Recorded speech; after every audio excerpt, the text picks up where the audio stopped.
I'm going to factor this into two sets of parentheses. And this one has a 5 as the leading coefficient, so I'm going to use the bottoms up method. I'm going to take the 5 to the end and make this x squared minus 17x, and then I'm multiplying on the end to get a 30. Now I can use the bottoms up method where I find a factor pair that multiplies to make 30 but adds to make negative 17.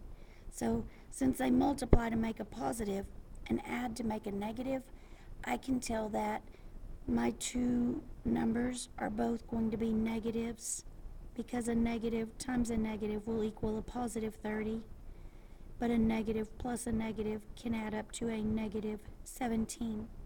So trying to find a factor pair that multiplies to make 30 and adds to make negative 17. And I'm going to use negative 15, oops, I already have those negatives, and negative 2, because negative 15 times negative 2 makes positive 30, but negative 15 plus negative 2 makes negative 17. So these are the factor pairs I'll use.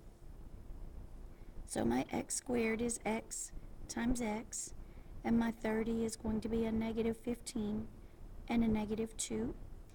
And you can see that x times x makes x squared. Negative 15 times negative 2 makes positive 30.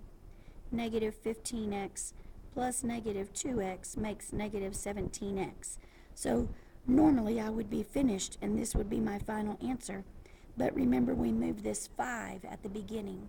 So now I'm putting the 5 back.